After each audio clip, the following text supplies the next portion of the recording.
Independent National Electoral Commission says it will release the final list of presidential and governorship candidates on September 20th and October 4th, 2022, respectively. Hi, welcome to What's Happening. These are the top 10 stories.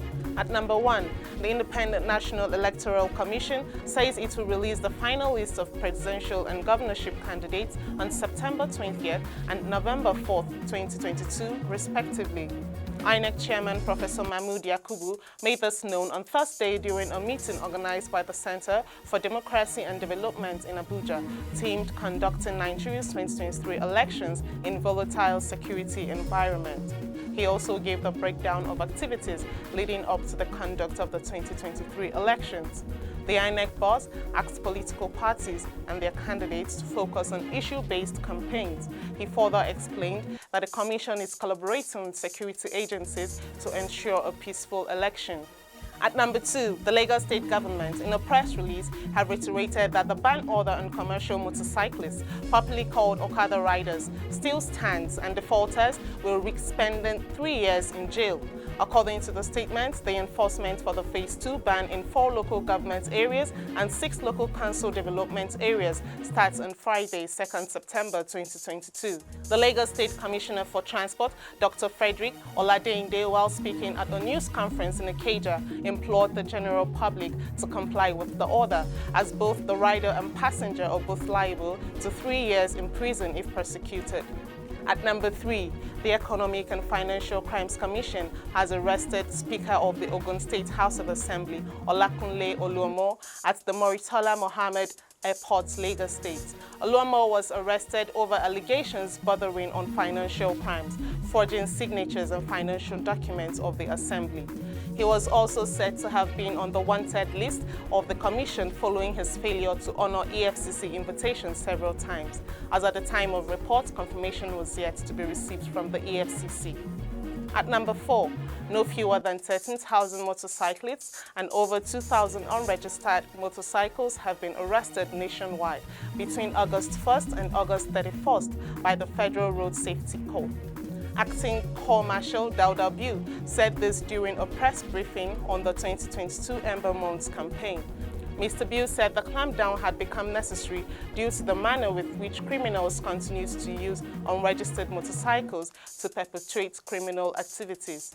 According to him, since the commencement of the special operations, the Corps has recorded a total of over 36,000 newly registered motorcycles and completed the upload of over 101,000 registered motorcycles into the database of the National Vehicle Identification Scheme. At number 5, operatives of the Wuye Divisional Headquarters of the Federal Capital Territory Police Command on Tuesday, 30th August, arrested a suspected one-chance and 419 criminal syndicate in the Wuye area of the FCT. In a statement released on Thursday and signed by the command's PRO, DSP Josephine Ade, the operatives also rescued a victim and recovered cash sum of 200,000 naira from the 4-man group, including 2 males and 2 females. The Commissioner of Police FCT Command, CP Babaji, Sunday, reiterated the need for road users to board vehicles only at unisolated and approved motor parks. At number 6, the federal government has begun implementing the salary increase promised police officers. However, some of the officers within the Nigerian police force are unsatisfied with the percentage in the pay rise. Recall that the Police Affairs Minister, Maigari Dingyadi, had on December 15, 2021, after the FEC meeting, told journalists that the allowance would increase police personnel's take-home pay by 20% of their present earnings. However, in a document which was dated June 22, 2022 and disseminated through the police wireless message, stated that the upgrade would affect the payment of salaries if implemented due to insufficient funding of the police personnel cost line.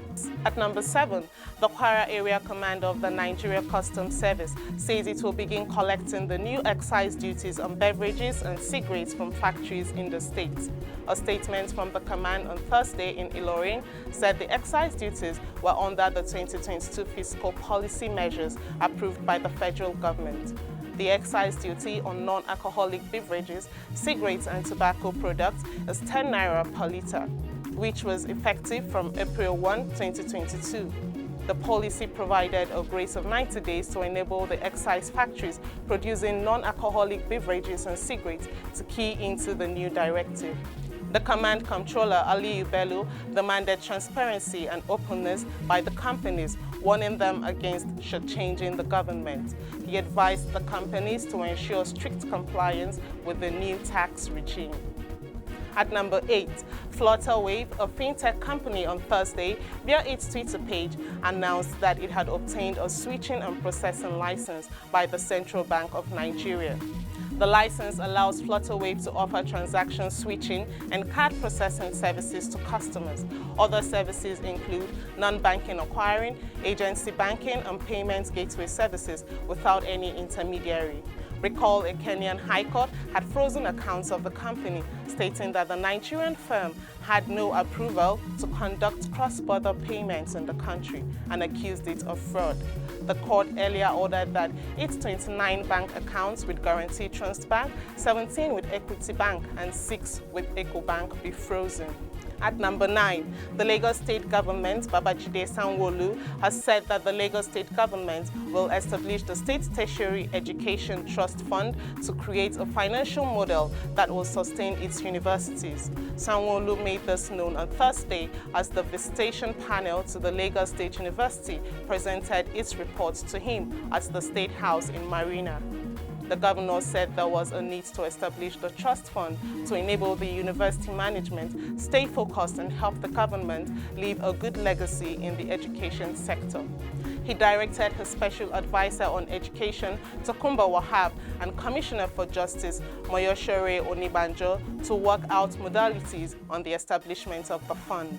Finally, at number 10, Oga Osim, the Labour Party chairman in Cross River, has cautioned supporters and party faithful, including the obedient, not to be violent or spread hate speech while promoting the party's presidential candidate, Peter Obi. Mr. Osim gave the advice on Thursday while speaking with journalists in Calabar on the best way party supporters should conduct themselves in support of the party.